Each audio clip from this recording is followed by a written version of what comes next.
Bienvenidos a En Contacto con Cristian, un programa educativo donde en cada encuentro conocemos la historia y el propósito de distintos profesionales. En este episodio presentamos a Daniel, un formador de guías nacionales de turismo, que nos compartirá sus desafíos, aprendizajes y visión sobre el valor de crecer con propósito.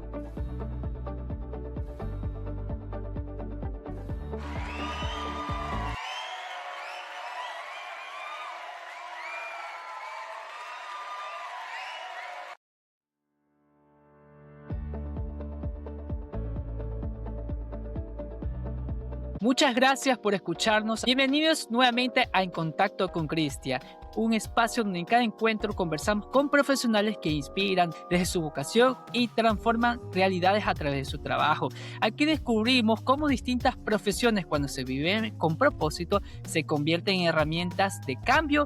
Bueno, en este espacio hablaremos sobre la formación técnica y profesional de un guía nacional del turismo y la importancia de su rol educativo en la sociedad, a través de los valores, la ética y la experiencia en el territorio. Además, abordaremos cómo esas experiencias personales, como la montaña, el contacto con la naturaleza, la cultura, la fotografía, influyen en la manera de enseñar, guiar y formar a nuevos profesionales de turismo. Y quiero dejarte primero con esta reflexión antes de iniciar y darle preámbulo a nuestro invitado especial. En el turismo, guiar significa solamente conocer rutas o formar personas con criterio o responsabilidad. Te dejo esta pregunta para reflexionarla juntos aquí en nuestro programa En Contacto con Cristian, edición especial. Hoy tengo el gusto de presentar a un profesional con una trayectoria construida desde la educación técnica, el turismo y el vínculo profundo con el territorio. Daniel Chilik, con más de 16 años de experiencia profesional, inició su carrera como tecnólogo en electricidad por el Instituto Aloisí y también es licenciado en turismo por la UDEL, pero actualmente también está cursando una maestría en saberes ancestrales en la Universidad Andina Simón Bolívar, sede Sucre. En su recorrido profesional, Daniel se ha desempeñado como docente y formador de tecnólogos de Guía Nacional del Turismo por el Instituto Yaribac. De manera paralela, desarrolla también su actividad, la montaña, como una práctica personal y su propio emprendimiento, siendo montañista como aficionado independiente. También es autor de obras como La psicología del montañista y turismo biocultural, y textos que articulan experiencia, reflexión y cultura. Asimismo es fundador de proyectos como Apuande, Agencia de Viaje, y Quinina Handicraft, iniciativas que integran turismo, cultura y territorio con un enfoque responsable. Bueno, hoy conversaremos con Daniel sobre su proceso como formador de guías nacionales, un vínculo personal con la montaña y su visión sobre la educación turística en el Ecuador. Así que, Daniel, bienvenido al set de En Contacto con Cristian. A mí me da su honor y gusto tenerte aquí y poder conversar sobre tu trayectoria de formación turística. Para iniciar, cuéntanos cómo te sientes al participar en este espacio, pero antes de entrar al diálogo, quisiera que nos compartas con nosotros una experiencia dentro de tu trabajo como formador de guías nacionales de turismo que haya marcado tu camino profesional y te haya reafirmado la importancia de educar y formar personas en esta carrera. Así que bienvenido, Daniel. Muchas gracias, Cristian. Gracias por la introducción. No sabía si estabas hablando de mí o de otra persona, pero muy genial, sí. Muy amable. Buenas noches y saludos a todas las personas que nos ven detrás de pantalla. Y de paso felicitarte por el programa y el espacio que tú estás dando en este momento. Bueno, una de las experiencias gratificantes es ver ya a los chicos profesionales ya en su rumbo, en su función como guías. Yo me he encontrado con muchos de mis chicos en el Parque Nacional Cotopaxi, los he encontrado en Quilotoa, algunos en Amazonía. Entonces es muy gratificante, ¿no? El verlos ya realizados y que están ejecutando su profesión como. Así que te invito a que no te pierdas la entrevista el día de hoy, porque quisiera que tú te conectes con su experiencia como formador, su experiencia en la montaña, también como catedrático e investigador de sus obras literarias. Así que antes de iniciar, quisiera compartirte una breve reflexión. La formación en turismo hoy exige mucho más que conocimientos técnicos. Implica ética profesional, cultura del territorio, conocimiento, responsabilidad social y una comprensión profunda del impacto que genera el guía en los visitantes. Así que no solamente es generar recursos y dinero, y en las comunidades donde se va a desempeñar. Experiencias personales como el contacto con la naturaleza y la montaña, aunque no siempre forman parte del aula pueden influir profundamente en la manera de enseñar y de formar criterio profesional. Así que te invito a que te conectes en este momento. Antes de entrar al diálogo con Daniel, quiero que el público conecte con tu proceso personal y profesional.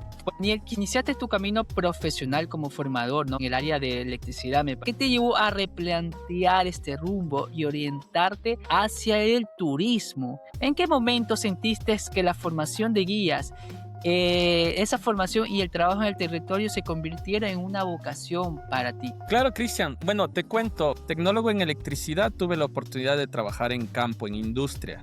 Y de ahí, de igual manera, la oportunidad se dio ya en la academia. Entonces, el trabajar en la parte técnica tecnológica con los estudiantes en el campo es muy chévere, ¿sí? Y bueno, a la par también se dio el tema de ir caminando, ir conociendo el territorio ecuatoriano. Entonces también fue ese lazo de querer saber qué más tiene el Ecuador, ¿no? En ese espacio de tiempo yo no conocía nada sobre patrimonio natural ni cultural. Entonces mi primer paso fue con el tema del camping, con el tema de conocer pueblos y se fue dando. Entonces de a poco también me fui profesionalizando. Entonces fue a la par. Una parte de dar clases en el área de electricidad y la otra parte de irme formando en el campo del turismo. Sin embargo, no he dejado la parte eléctrica, la conozco. Ahora actualmente estoy 100% ya enrolado en el turismo, me he podido capacitar y ya de alguna manera he ido adquiriendo la parte de la metodología de enseñanza-aprendizaje. Entonces, eso ha sido muy bueno. Y entre las dos, ¿con cuál te quedas más? ¿Con la electricidad o con la del turismo? Actualmente estoy ejerciendo la parte del campo de turismo. Entonces es con la que estoy y con la que me he ido capacitando constantemente. Y bueno, y desde tu experiencia profesional, ya como ese formador técnico, ¿no? Dices como en la parte de electricidad, ahora también estás como en la parte de formador de guía nacional. ¿Cómo ha sido ese proceso en el aula? ¿Y qué aprendizaje personal y humanos te ha dejado acompañar la formación de estos nuevos profesionales? Sabes que esa es una pregunta interesante porque tú tienes un reto diario en el tema de ir formando, ir viendo cuáles son las nuevas innovaciones turísticas y por otra parte también ir conociendo a los nuevos jóvenes, ¿no? Porque conocemos que ya existen brechas que se van rompiendo, la curiosidad sigue aumentando, entonces eso como docente te hace de que tú también te vayas esforzando para estar a la par, tanto en la parte profesional como en la parte humana con los estudiantes. Entonces ahí se va constantemente actualizando en lo que son herramientas pedagógicas para ir alcanzando a los chicos a que puedan tener este proceso de aprendizaje y obviamente la parte teórica en aula y la parte práctica en campo.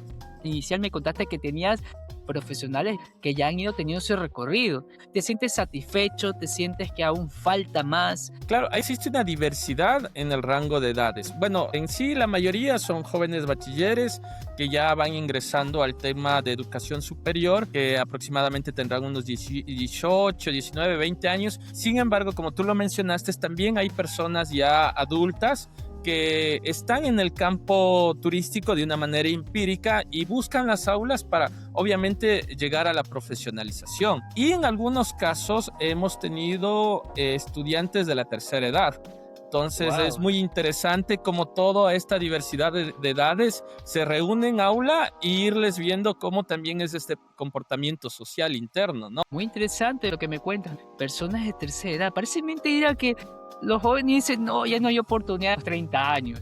Pero lo que tú me cuentas es una enseñanza clara que para los jóvenes entiendan que no importa la edad. Lo que importa es que tu decisión lo quieres hacer y profesionalizarte. Bueno, y desde tu experiencia, ¿qué significa ser realmente guía nacional de turismo? ¿Y qué responsabilidad implica liderar grupos y representar un destino, especialmente a estos jóvenes que recién ingresan, ¿no? Mira que el rol del guía nacional de turismo es muy profundo y es, como tú dices, lleva una gran responsabilidad en el sentido que tú te conviertes en un anfitrión. Entonces, claro, cuando tú recibes a alguien en tu hogar o una visita, ¿qué haces? Arreglas, tratas de dar la mejor imagen, preparas bocaditos y demás. Entonces es lo mismo. Al momento que receptas un turista, tienes que dar la mejor imagen, no de ti, sino detrás de ti o en tus hombros está un país. Entonces eso es interesante, cómo el estudiante se va formando para que capte esta idea y también lo lleve hacia su turista.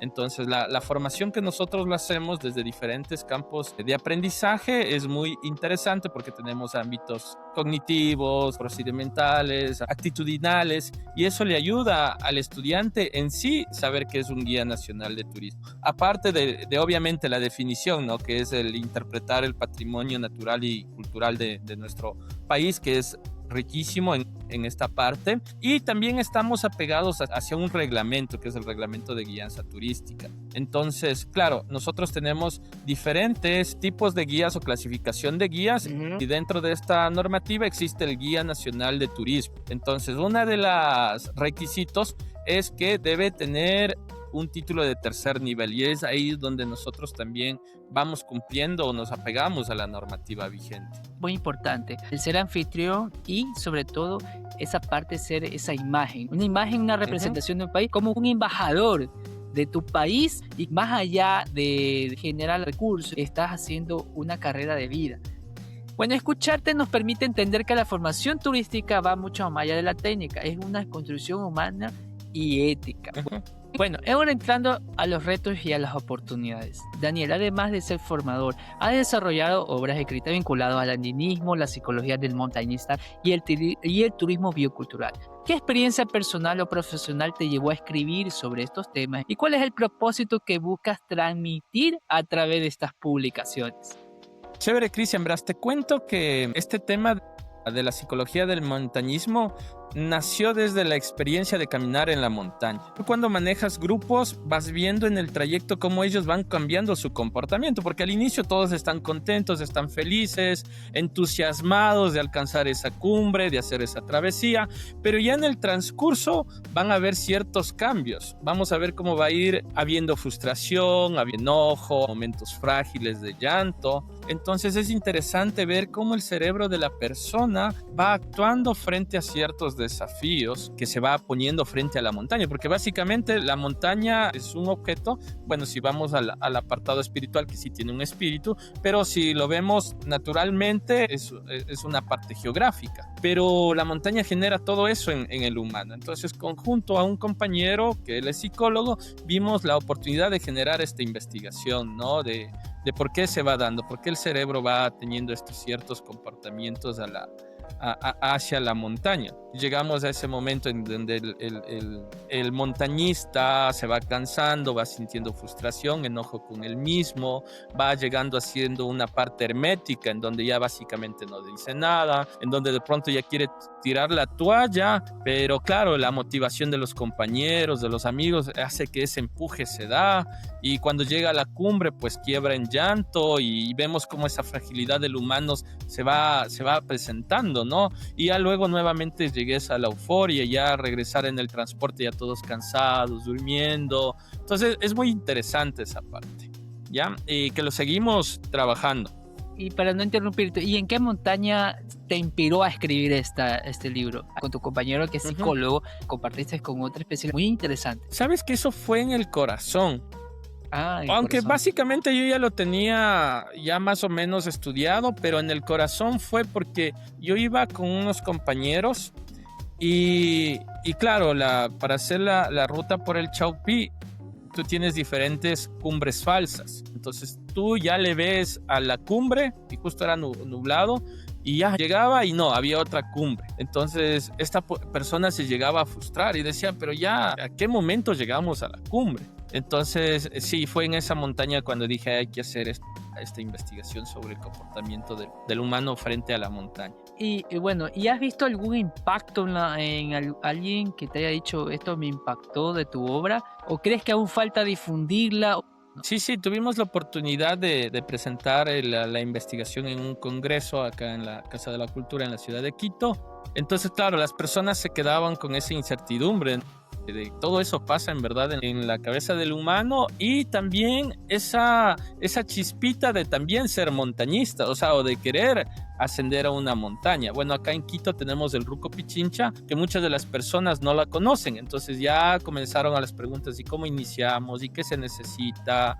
¿Y cómo la planificamos y todo lo demás. ¿Y qué hacer frente a una eventualidad? ¿Cómo me preparo técnicamente? Y surgieron un montón de preguntas en este congreso que lo realizamos. Y desde tu experiencia en turismo y naturaleza, ¿no? ¿Qué tan importante es considerar algo muy importante que quizás se ha perdido, la formación en valores, para ejercer la guianza de manera responsable?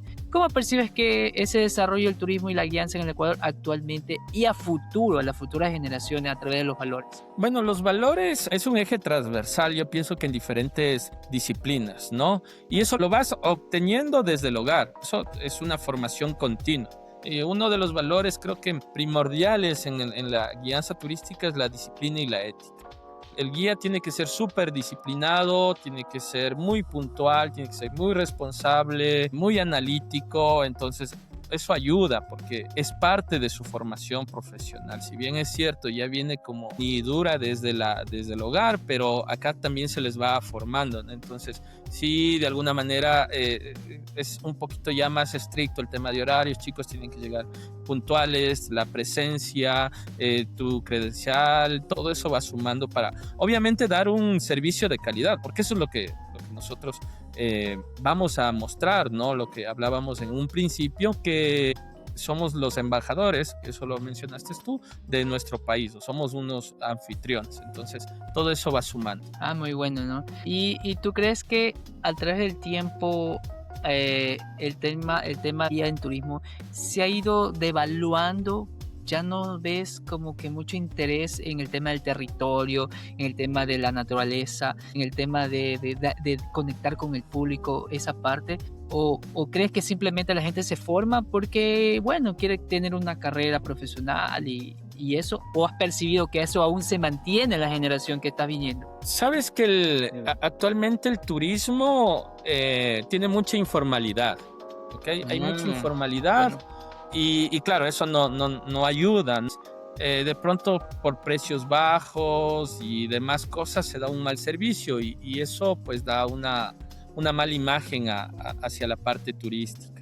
Sin embargo, se está buscando cómo ir profesionalizando, se está yendo a territorio a buscar a los guías empíricos para que tengan esta formación dentro de academia y obviamente alcancen su título profesional, controles también por las diferentes entidades de control y regulación turística. Es una suma, ¿no? Efectiva entre la parte de academia, entre la empresa privada, entre las instituciones públicas, que nos ayudan a que nuestro turismo sea muy bueno, ¿no? Y sea competitivo también hacia los otros países que están junto a nosotros. Bueno, y desde esto parece bastante interesante de los que nos compartes hasta este momento. De verdad que es muy amplio, pero tratamos de entrar a lo más fundamental en este tiempo de entrevista que tengo contigo, pero sobre todo que los oyentes puedan entender que detrás de una profesión hay una oportunidad. Bueno, desde tu vivencia personal, ahora como el tiempo de ocio, ¿no? Tú te encanta la montaña, ¿no? La fotografía, ¿no? ¿Cómo crees que ese tipo de experiencia aportan a la conciencia ambiental y a la formación de criterios a las profesionales de turismo? Sí, sabes que cómo tú ayudas a la naturaleza es obviamente aplicando técnicas de bajo impacto al momento de realizar tu travesía en la montaña. Y la otra parte también es el educar, ¿no? El educar a las personas con las cuales tú vas, porque claro, tú estás acostumbrado a la parte urbana, entonces vas a encontrar basureros en todo lado. Hay aceras por donde caminas, entonces tienes una dinámica diferente cuando vas a la montaña, porque ahí no existe absolutamente nada. Y la montaña básicamente está ahí, no te ha pedido que vengas. Entonces, sin embargo, como visitante lo que tienes que hacer es pues practicar estas técnicas y en lo mínimo topar la montaña como tal. Entonces es muy importante la concientización en las personas que van a la montaña, independientemente la actividad que vayan a hacer, si hacen senderismos, hacer fotografía, avistamiento de aves. La montaña te da un montón de cosas, te da vivienda, te da alimentación, te provee agua, te provee aire, pero ¿tú qué le das a la montaña? Entonces aquí también existe un equilibrio de reciprocidad con la montaña, o como ya lo conocemos, pues con la Pachamama, ¿no? Bueno, y desde tu experiencia, ¿cuál ha sido la mayor anécdota dentro de la montaña que te dices, wow, y me quedo, y hasta el día de hoy en tu mente se queda grabado para siempre. Un recuerdo que tú nos quieras compartir en la montaña para que la gente pueda ver esa conexión. Quizás ahí del otro lado nadie ha ido a una montaña. Mi persona no conozco mucho el tema de la montaña, ¿no? Pero ya con todo lo que tú me cuentas, a mí me está comenzando a motivar también. Claro, sí sería chévere y más bien invitado, Cristian, cuando tengas la oportunidad de viajar acá a la ciudad de Quito. Bueno, yo específicamente soy de Machachi, del Valle de los 9 Volcanes, entonces acá tenemos pues una amplitud pues para realizar esta actividad. En cuanto a experiencias o momentos que han quedado, son varios, la verdad son varios. Es de pronto sentir esa soledad, pero que a la vez estás acompañado, ¿no? Sentirte tu interior mismo, pero ver a una ave, ver de pronto que vuela un cóndor, o ver la floración, ver un atardecer, una caída de nubes. Esos momentos se van quedando y no lo vas a ir perdiendo. O de igual manera, caminar bajo la lluvia, o sentir esos momentos de adrenalina en donde estás bajo una tormenta, pero tienes que bajar rapelando y ves cómo estás chorreando de agua y tu cuerpo está totalmente de pronto nervioso, pero ahí existe el cero error, no debe haber error, porque claro, una vez que hay error, pues eso ya puede ser la última vez que la cuentes. Entonces la verdad es que hay muchas, pero me quedo con la tranquilidad de la montaña. Me quedo con esa paz interior que se siente con la montaña. El ser uno solo, ¿sí? El ser una roca más en la montaña. Perfecto, ¿ves? Comparte algo interesante hasta el momento del tema de la montaña, ¿no? Si alguien ha ido a las montañas, bueno, se queda conectado con la historia de Daniel al otro lado, porque él es una persona que se ha formado también en esta área, más allá de formador de guía, más allá de escritor. Y ahora, hablando sobre el impacto y el propósito que tú te has ido desarrollando, tienes un proyecto que se llama Apu Andes, ¿no? Que ha impulsado una propuesta turística con identidad. ¿Cómo nace este proyecto y qué visión te motivó a crearlo? Sabes que Apu Andes nació casi post pandemia. No, el nombre Apu Andes, Apu viene a este tema de montaña, ¿no? Si nosotros lo vemos desde la parte de cosmovisión andina, pues Apu es esta parte sagrada de la montaña, y Andes, que es la parte geográfica que nosotros estamos siendo atravesados por la cordillera de los Andes. Entonces, esta fusión de estas dos palabras dio a eso, y esto nació en post pandemia. Claro, era tener justamente esta dinámica de turismo sostenible, de caminar con las diferentes participantes, pero también irles explicando sobre la fragilidad de la montaña y llegar a esta educación ambiental, podríamos decirlo. Y pues también mezclar la parte deportiva, la parte de recreación, la parte también de ir logrando metas que en algunos casos han sido cumbres, en otro caso ha sido disfrutar del paisaje, disfrutar de los senderos. Entonces fue una propuesta muy interesante que se le dio. Hemos caminado con diferentes chicos, muy agradecido por haberles conocido, porque tú conoces unas personas hermosas que tienen esta motivación de caminar en la parte natural. Entonces ha crecido así, y pues el proyecto cada vez se va fortaleciendo, ¿no? Que esa es la idea también. Qué bueno. Y antes de entrar un poco más allá, ¿has recibido turistas internacionales de muchas partes del mundo, de otros idiomas famosos, que ya han visitado ya tu proyecto o haya ido contigo caminando por la montaña? Sabes que cuando lancé el proyecto con mucho titubeo, con mucho nerviosismo, porque tú no sabes si va a pegar, funcionar. Exacto, entonces de alguna manera ya generé un cronograma de actividades, y una de las primeras personas que me contactó fue un extranjero, fue un americano. Wow. Y pues con él tuvimos la oportunidad de caminar por varias segmentos acá en Ecuador, y bueno, luego él también ya fue conociendo más del Ecuador. Creo que es una de las personas que conoce más el Ecuador que uno mismo, porque tuvo la oportunidad de ir viajando en diferentes partes. Y claro, y también conocí a otros extranjeros, españoles, franceses. Al europeo le gusta mucho caminar por acá, por los Andes. Entonces es muy interesante también ese intercambio cultural que tú lo vas haciendo al momento de ir caminando, ¿no? Porque claro, no todo es explicación, no todo es la interpretación, sino también ya viene ese espacio cultural y cómo es en tu país y qué comida. Entonces es interesante también cómo se va generando no solo la parte de la actividad, sino también ya una parte, un legado de amistad. Entonces, si alguien quiere conectarse contigo por Apu Andes, Sabemos que Instagram está como Apu Andes. A través de un contacto contigo de Apu Andes, tú le generas un cronograma, tú le generas ya una estrategia para que ellos puedan, por ejemplo, dejar ese acompañamiento. Alguien de tu equipo está pendiente de todo esto para que el público pueda conocer y saber que detrás de ese proyecto puedes conocer más allá de una montaña muchas otras cosas dentro del Ecuador en el tema tuyo de los Andes. Sí.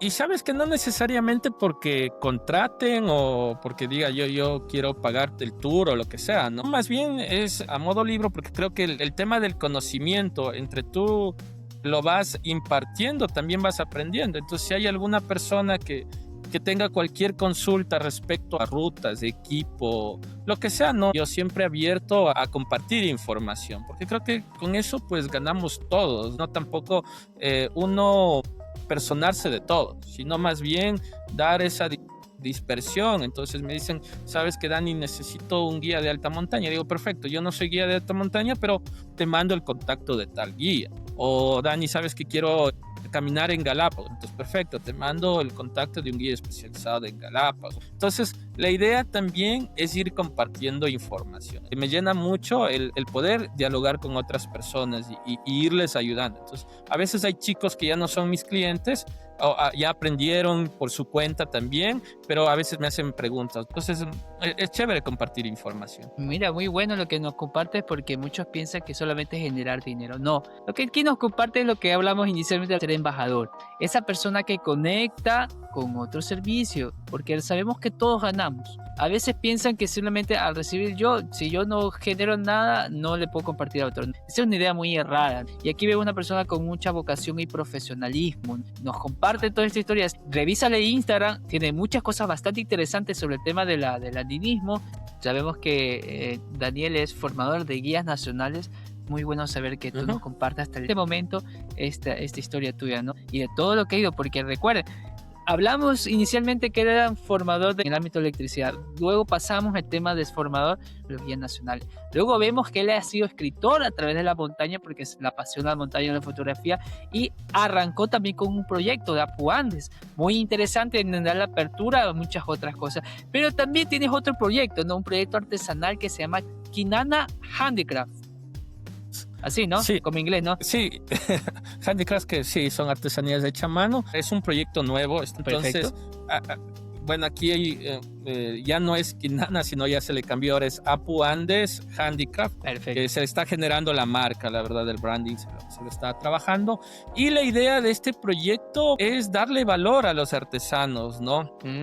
Como te mencionaba, he tenido la oportunidad de caminar por diferentes lugares y he visto talleres de artesanos, he estado en mercados artesanales, y por qué no también uno brindar este servicio y apoyar pues a la parte artesana. Entonces aquí nosotros tenemos dentro del país muchos lugares que tienen su identidad y que la plasman en sus artesanías, en tejidos, en la parte de artesanías, en la de bordados, cerámicas. Es una inmensidad. Entonces, ¿por qué no mantener esta identidad cultural mediante las artesanías y poderlo ir difundiendo al público? Y lo interesante de este proyecto es no solo vender la artesanía, que en sí es su objetivo, sino también es ir contando las historias que hay detrás de esas manos. Entonces, a ver, te voy a vender esta escultura en Tagua, pero detrás de eso existe una familia, existe una comunidad. Entonces se les va explicando un poquito sobre ellos o sobre manifestaciones vivas, ¿no? De pronto tenemos artesanías de los personajes de la Mama Negra, del danzante del Corpus Christi, del Diablo de Píllaro, de la Diablada. Entonces también se les va contando por qué se da, cuándo se da. Y a veces dicen, estoy en Ecuador. Entonces sí, esto lo puedes ir a visitar con tu familia, ir a conocer en tal mes, en tal fecha. Entonces eso es interesante también, porque aparte de llevarte el producto, te llevas la historia del personaje y conoces más sobre el personaje, y también se mueve la parte económica de quienes lo necesitan, ¿no? Que son nuestros artesanos, como te mencionaba. Y aquí hay que recalcar, por ejemplo, la plaza de ponchos en Otavalo es espectacular, porque tú entras ahí, básicamente al momento que ya cruzaste una calle estás entrando a otra dimensión. Entonces es ver todo ese colorido, toda esa pluriculturalidad, todos esos colores vivos, las personas que te van vendiendo, ese intercambio que se va haciendo es único. Interesante. Me acuerdo lo que tú me mencionas una vez que yo me fui al oriente, fui a esas comunidades y yo les pregunté, me acuerdo tanto a los artesanos, el por qué no hay alguien que difunda eso, porque ellos tienen una variedad de cosas y que lastimosamente con el tiempo se están perdiendo estas culturas, se han aculturizado, ya venden cosas que hay ciertos puestos que venden cosas ya lo común. ¿Por qué no hay alguien que les ayude? ¿A dónde están los estudiantes de turismo? Bueno, en el oriente se concentran más en el tema del petróleo y más allá del tema turismo no lo toman muy en cuenta, ¿no? Y qué bueno sería que personas así como tú me mencionas, ¿no? Más allá de generar dinero, recursos, todo eso, contar la historia, ¿no? Eso es un turismo vivencial, ¿no? Contar esa historia más allá del producto. ¿A quién le estoy apoyando? No estoy apoyando a una empresa que tiene mucho dinero, sino más bien estoy apoyando a esa familia artesana. Y qué bueno que tú estás haciendo ese proyecto y que estás haciendo esto con los artesanos, ¿no? Tu transición ha sido bastante amplia, no te quedaste simplemente dentro de un aula compartiendo tu conocimiento, sino más bien lo has compartido ya más allá de una comunidad. No sé qué historia más allá nos vas a contar después de un tiempo, pero yo creo que desde lo que tú estás ahorita, yo creo que aún sigue este camino de largo. Mientras Dios te tenga aquí en la tierra, no sé hacia dónde tú vayas a ir, con qué propósito estás ligando con todos estos proyectos. Bueno, ¿en qué te seguirás construyendo futuro desde la educación turística, la gestión cultural y el territorio? ¿Qué otras cosas quisieras seguir haciendo? Cosas para hacer mientras exista, como se dice, salud y vida y fuerza, obviamente, pues muchas, ¿no? Pero bueno, continuar en la parte de formación, si Dios lo permite, pues continuar en academia, continuar con investigaciones. Justamente acá en el Instituto Yavirac nosotros tenemos el área de la coordinación de investigación, que es donde se presentan los proyectos, lo van revisando, lo van aprobando, se va realizando el proyecto y claro, de acuerdo al producto, pues puede ser artículos, pueden ser libros, entonces tenemos esa oportunidad, ¿no? Y por qué no tomarla. Entonces la investigación continuará, de igual manera el tema de la autopreparación, no perfeccionando, sino más bien el ir fortaleciendo las capacidades continuamente es muy bueno. Entonces eso estamos de largo, ese camino, como tú le decías, capaz ni yo mismo no sé dónde iré a llegar, pero está bien, ¿no? Mientras se puede ir haciendo y se puede ir construyendo día tras día, pues es genial y es fructífero para uno. Bueno, y a través de este proceso, ¿no? Te has ido tecnificando, especializando constantemente, porque dice también tienes esa parte de la investigación, la tienes muy claro, ¿no? Y hoy cursas una maestría en saberes ancestrales, ¿no? ¿Qué te motiva? ¿Por qué consideras importante la formación avanzada en tu carrera profesional? ¿Y qué propósito personal y colectivo tiene para ti seguir estudiando o especializando? Sabes que más que tenerlo como un título, que sería de cuarto nivel, más bien es comprender cómo ver la vida de una manera sencilla y básicamente hacerlo tu estilo de vida, tu filosofía de vida, ¿no? Yo creo que el menos es más, o lo veo así, y claro, y es adentrarte a tus raíces, porque pues estamos viviendo en un mundo globalizado, en un mundo rápido, en un mundo donde la tecnología y ahora ya con la inteligencia artificial pues va avanzando cada vez más pronto, pero ¿qué pasa con nuestras raíces? ¿Qué pasa con nuestros saberes ancestrales, con nuestros abuelos? Yo no tuve la fortuna de haber crecido dentro de una comunidad que sí me hubiera gustado, ¿no? Pero no se dio. Ya. Sin embargo, pues las raíces están ahí, o sea, yo he sido también parte de un mestizaje y obviamente mi abuelo, mi tatarabuelo o bisabuelo, pues tuvieron esa oportunidad, ¿no? Entonces, ¿por qué no rescatar eso? ¿Por qué no mantener esa identidad? Y obviamente de una manera académica, ¿sí? Entenderlo y también tener esa crítica social actual de cómo se va cambiando totalmente ciertas costumbres, ciertas tradiciones de nuestros pueblos y cómo también los jóvenes van dejando su cultura atrás y no le dan ese valor, ¿no? Ese valor de la oralidad, ese valor de la vestimenta, ese valor de sus ritos, de sus mitos, de sus tradiciones diarias. Entonces, la idea es ir aprendiendo esta parte y también irla transmitiendo hacia las otras generaciones, porque básicamente se está perdiendo. Entonces, claro, este colectivo de que son varias personas que también de alguna manera tienen el mismo objetivo o objetivos propios, pero la idea está ahí, es ir compartiendo esta parte de saberes ancestrales.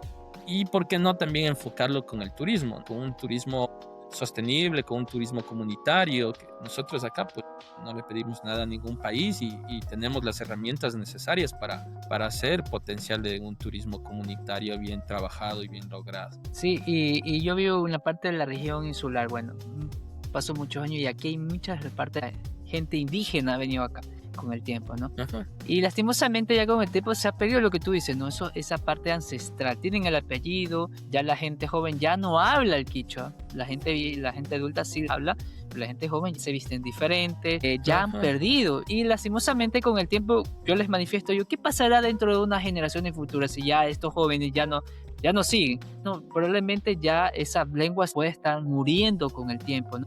Y eso es lo que entiendo a través de lo que estás estudiando, que es rescatar esa parte. Y la verdad, gracias hasta el momento por compartirnos todo lo que tú nos has dicho.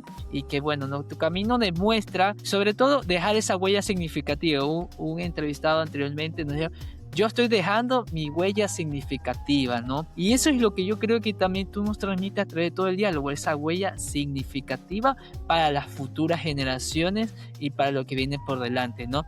Demuestra que la experiencia se fortalece cuando se combina no solo con el tema económico, sino con el estudio, la reflexión y el sentido, y a través de ello un propósito de vida. Así que espero que te haya gustado hasta el momento la entrevista con Daniel. Y bueno, también aceptaré tu invitación a ir a la montaña, ¿no? Bueno, hoy comprendimos que la formación en turismo no se trata solo de enseñar rutas o contenidos, sino de formar personas con criterios, valores y compromiso con su entorno y el territorio, ¿no?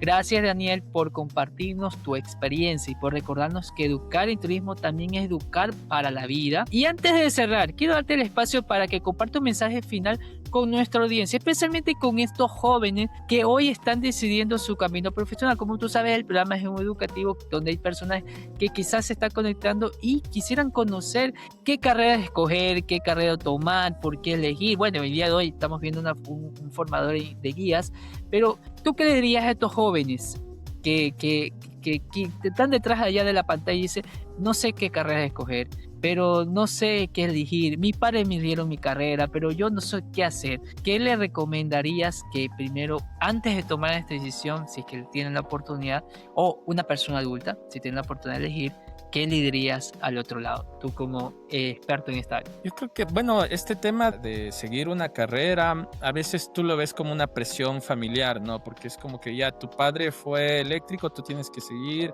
esa parte eléctrica, o es como que ya, bueno, llegué al bachillerato, es que sigue el estudio, ¿no? Entonces, de alguna manera, la sociedad también te va amoldando para que tú sigas un proceso educativo y claro, el estudiante o el chico se siente presionado y a veces escoge una carrera por cumplir o por satisfacer a sus padres o satisfacer una generación y luego hay fracasos, ¿no? Que o no termina la carrera, la deserción es muy alta en el tema de educación superior y es por eso mismo, ¿no? Porque no se hizo este estudio, a veces el estudiante mismo no sabe qué desea, qué busca. Y ahora justamente con el tema que hablábamos de la tecnología, los chicos son más herméticos, están dentro de su cápsula, entonces una generación diferente y no complicada, sino que hay que saberla escuchar y hay que saberla entender. Entonces, más bien la recomendación es que los chicos hagan lo que deseen en sí, lo que ellos quieran ser o cómo se ven a ellos también a futuro.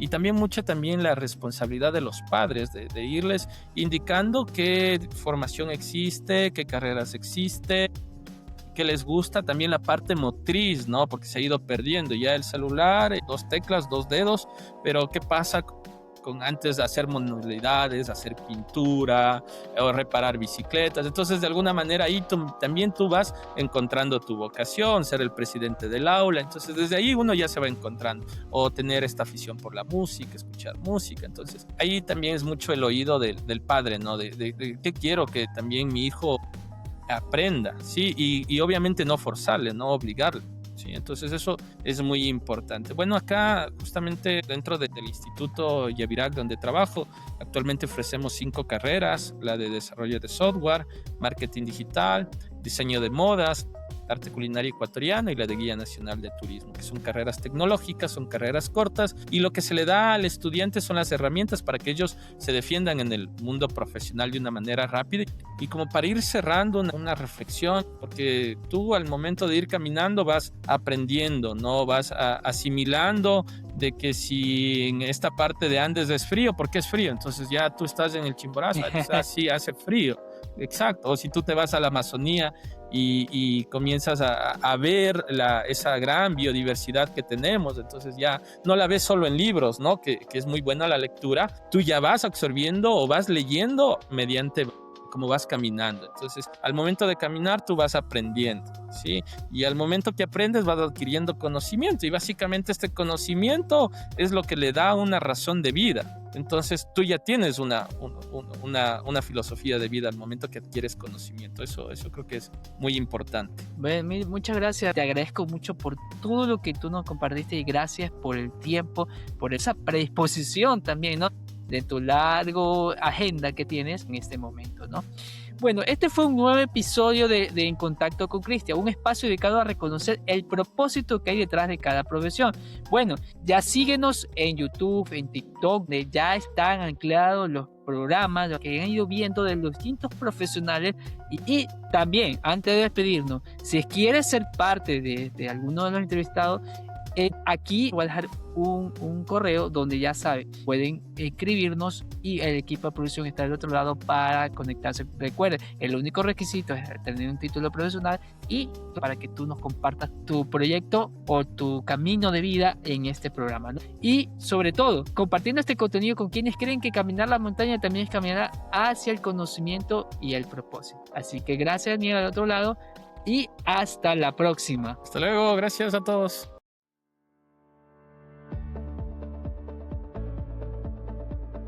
Thank you.